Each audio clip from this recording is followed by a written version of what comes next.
So I understand that some of you need to leave for classes. So apology for not being able to go through this together with you. So I will try to basically keep this short, just talking about some major trends, and then give enough time towards the end to have you ask questions about the content or related to innovation. So I would like to start just by pointing out that there are really drivers for thinking about innovations in the energy sector in a very different way. And these drivers have to do with the fact that there is more population that needs more energy. So whether it is just percentage increase in population or increase of energy use per individual, both of these are increasing. And a lot of the conventional sources that people have been using, basically whatever was used as called easy access to these resources is drying up. And we're ending up going to things that are much harder to do, like deep water drilling and offshore drilling in general. On top of this, we find that there are environmental restrictions that responsible companies have to take care of. So you need to look at different energy mix than what you have been looking at in the past. And there's also some regulations that are forcing some of the companies to look at things differently. So it is really now the intersection of new business opportunities, environmental concerns, as well as some policy restrictions that are making people look in different ways at innovation in energy. Now, on top of this, there are changes that are happening actually within where the innovation is happening, and I will say a few things about it. As you're talking about new sources of energy, people have to bear in mind that these things are not going to be economic from day one. Actually, they're going to be expensive, and you have to have some kind of government support or subsidies at initial stages to get where they are. And in many of these cases, you're going to be relying on some customer pull, so people are willing to pay a little bit more for different kinds of technology. So if you're after solar, and at one point 5 years ago, solar was the cost per kilowatt was something like $10. Now it's around $3. But people had to pay more for it just because they thought this is the right thing to do. So the ability of people to participate in taking up and scaling that technology and driving the cost down is limited. So that's where government support has to be. But in order even for that technology to be in that place, you have to have access to funds. And it just takes a lot of money to grow and take this company from stage A to stage B. But more importantly, when it comes to working with energy technologies, people have to bear in mind that things take a long time. So if you trace basically what has been happening in the past, roughly 160, 170 years, it takes roughly 50 years to convert from one area into another. And there was quite a rush in the past 5 years to talk about alternative energy, people thinking quite naively that you can do this in 3 to 4 to 5 years, replacing an infrastructure that has been around for 100 years. Well, you cannot do that. And although things will accelerate, I mean, it's not going to take 50 years, but it's not going to be 5 years either. So bear in mind then that changes are happening for different reasons, but they're going to take time to move. At the same time, you should bear in mind that there are lots of things that are happening in the energy innovation space. One of the things that I want to start with has to do with the places where innovation is taking place. So if you look at the number of patents basically that are issued in different parts of the world, you see that there's quite a big change. And just take China, for example. 20 years ago, probably you would not have seen that. And if you see now the number of in energy, for example, they have jumped to number 2. And so that's just one example. So not only in terms of geography there are changes, there are also changes when it comes to who is conducting the research. So again, 30 years ago, look at the patent industry in energy. Most of that has been done through corporates. So big companies is where the innovations are coming from.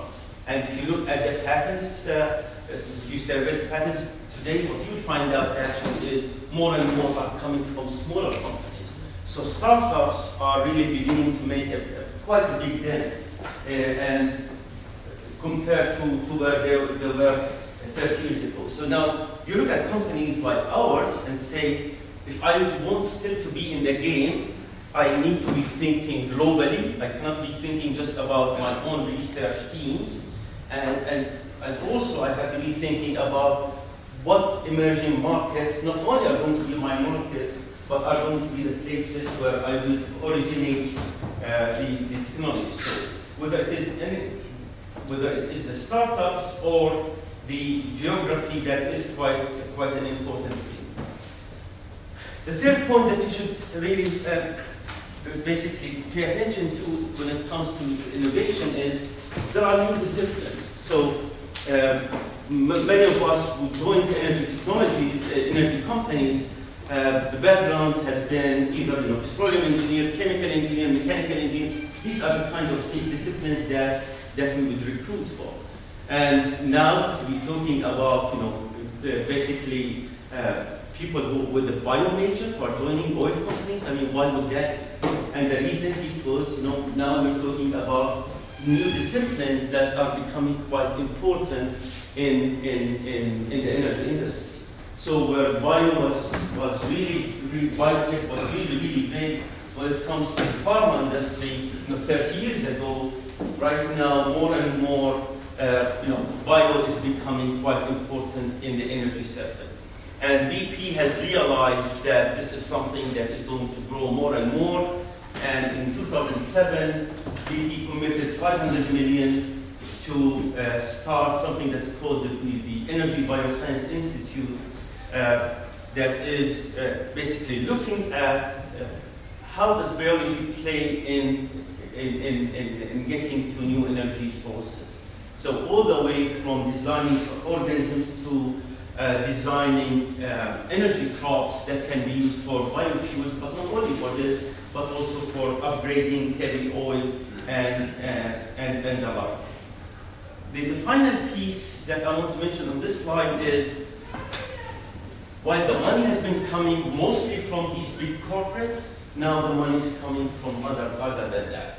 And so there is a venture, there are investment banks now that are putting more and more into this.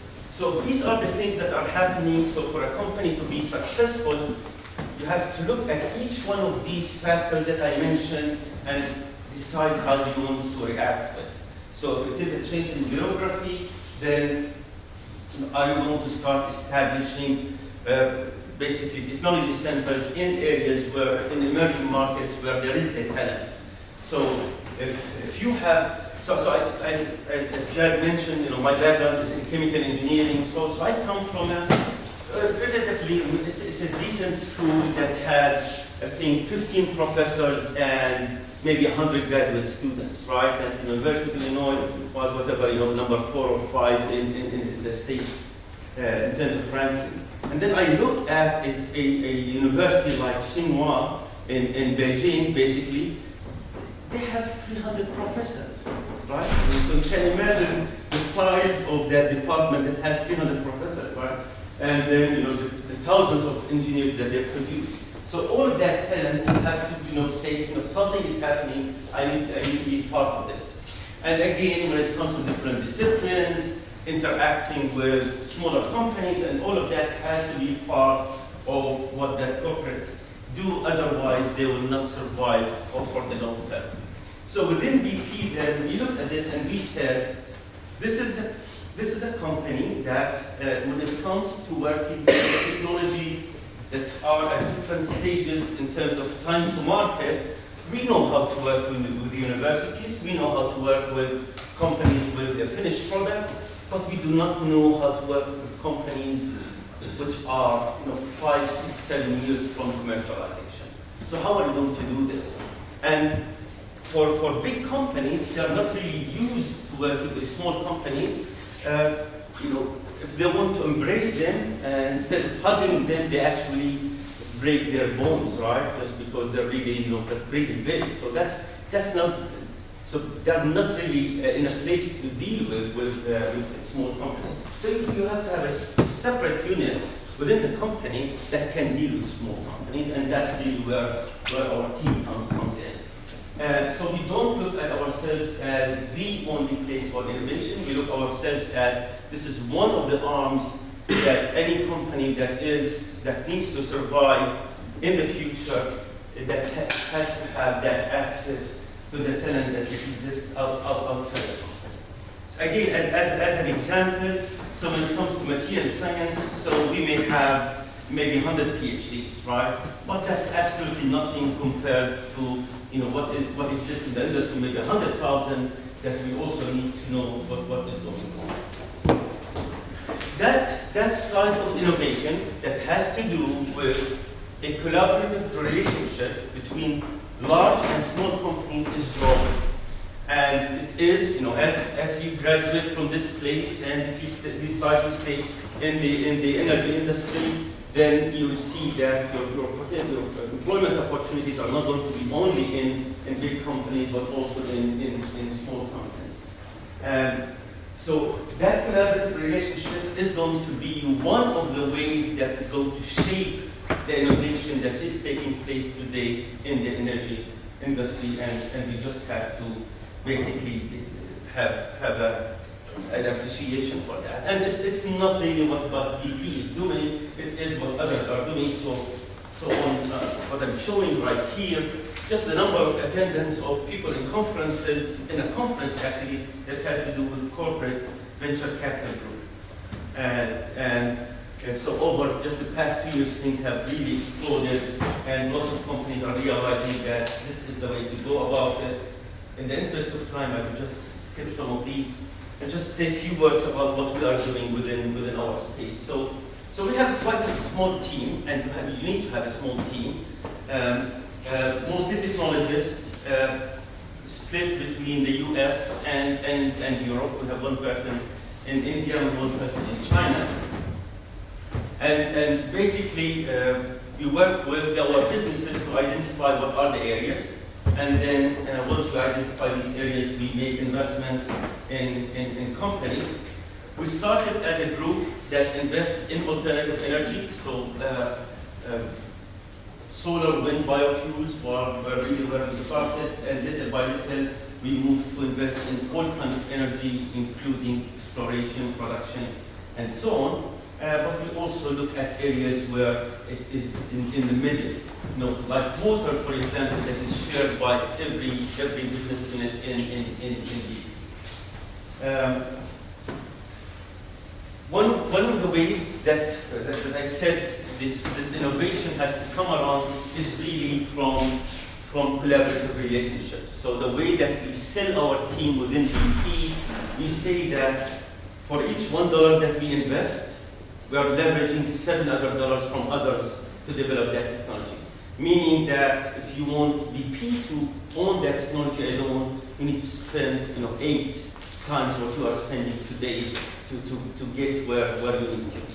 And of course, as I said, with the breadth of activity that's happening, there is no company that can afford to do this. And so BP spends close to $1 billion on R&D and related technology development, but that's hardly enough really to do what it needs to do to develop the next generation of technologies. Just to prove to you that I am an engineer, so I'm putting a flow diagram on the board, just to say that we go through quite an extensive process of when we want to do our investments. So the way that we scan actually is quite involved. We have developed different ways to doing that. And just to give you a flavor for that, the first 8 months of this year, we looked at roughly 700 companies and we invested in 2. And what that means is, you make calls, you meet, you do all of this, and just to go from a basic understanding of technology is to a decision that you say this is going to be part of the portfolio that VP is going to be interested in to grow its future options. Basically, it's quite a difficult process, and there are lots of screens that hoops that you have to jump through to get where you want to be. And so invested, as I mentioned, in different types of companies, things that are on the exploration and production, or in the refining side, or the chemical side, as well as in alternative energy and funding in funds. So I'm going to close just in the interest of time, and we are going to answer questions by saying that in order for the next generation of technologies to evolve, the collaboration between large and small companies is extremely important. So the big companies will bring their footprint, their global reach, their expertise in scaling, and the small companies will bring that basically member behavior that is extremely important in shaping options in the most economic way. It will bring the creativity and basically the ability to challenge the status quo that large corporations are not really great at. So that combination is what we believe is going to be quite a successful one. And that success is actually supported by data. So what I'm showing over there is that this is from the Harvard Business Review issue of last month, just looking at startups that have been supported by corporates versus startups that have been supported by pure financial VCs. And the data is very strong in showing that these companies are 3 times more likely to survive, and not only survive, but actually their returns are considerably higher than the case where it's only driven by pure financial players. Sorry I had to rush through this, but I wanted really to get through most of the material in the time before you start leaving, and I will be happy to take on questions in the next few minutes. Yeah, I think we have some time for some questions, so if anyone has any questions, ask away. I was wondering what happens with the companies that you invest in. Do they remain independent, or do they at some point become part of BP? Do you integrate them? How are they run? So different companies invest for different reasons. The main reason that we invest is we want to accelerate the development of the technology, and then we want to access and deploy the technology. Owning the technology for us is not a priority. So GE takes a different model. So they invest, for example, and then after that they acquire the company. We don't have that. So part of the things that we do as a venture team is actually we want to keep the independence of these companies. And part of the reason is big companies are loaded with processes that slow things down. And these guys really move fast. So if we want to get the best out of these companies, we have to keep them independent. So our team fights that battle all the time in asking VP to stay away and not impose any of the restrictions that it would have on subsidiaries. Otherwise, we think that will basically define the benefit of what we would get from working with a company that is small and agile and fast. Yes? There was one slide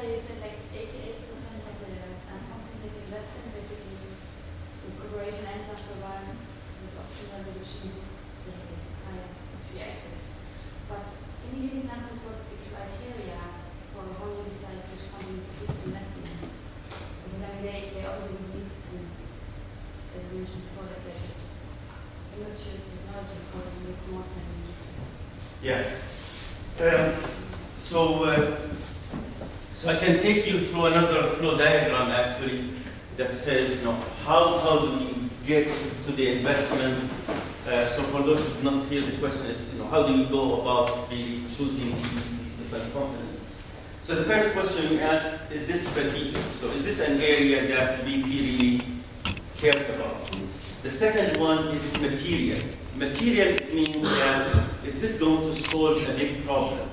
So if this is something that is going to save BP, $5–10 million, we don't care about it. I mean, our team does not care about it because it's not material. So material, we have it as a minimum of 100 million. So if it's a $100 million opportunity and over, then we would spend time doing that. And if not only that for BP, but actually it has to have at least have a market revenue potential of 500 million. So if it does not have that, again, it does not make the cut. So that's the first set of screens. Then the next set of screens says, is this a company that we can help develop a solution? If we don't, then we should not invest. Someone else should invest. But in many cases, it is companies that we have specific ideas on how to help them develop. And then once we pass that screen, then we go through different screens that says, can they generate the return that we would like to get out of that company? And of course, all of this has to be risk-weighted because these are pretty risky companies, right? So in general, probably 85% of the companies will fail. That's the industry statistics. So you just go there knowing that most of them will fail because they're very risky. But those that make it, are going to make it really good. Actually, two questions. The first question is, can you provide some broad examples of technologies that we invested in the past year? Yes. And the second question would be, do you have also people in your team with a business background or in the economic profile to assess the risks that are associated with your investments? Okay, thank you. So let me give you just a couple of examples. So we think that CO2, that people think about it as a liability, you can think of it as an opportunity. So we looked at a space where we can use CO2 as a feedstock to make other materials. So we took CO2 from these basically power generation plants, and using certain catalyst system, you can convert it to fuel molecules. So there is a company which was spun out from Princeton, basically. They showed that they can take that catalyst system and make 22 different chemicals with it. So here's a company that's made of 5 people, and they're going to look at options, what are you going to do with 22 chemicals? We invested, and through basically, so we brought in teams that know a lot about the market potential, which ones are going to be, what's the growth in each one of these markets, and basically we limited these 22 to 2 chemicals. Right? So now that company now is focused on only making two chemicals. Now one of them happens to be, BP is a big producer of, right? We want something like 27% of the world market actually in that chemical.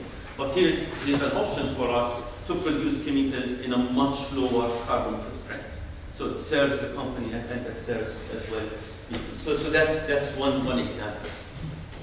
Another example is a sensor basically that is placed downhole, during in a well that sends information and tells us, what is happening in terms of flow rate, in terms of the composition, what's the percentage of gas versus sand versus liquids.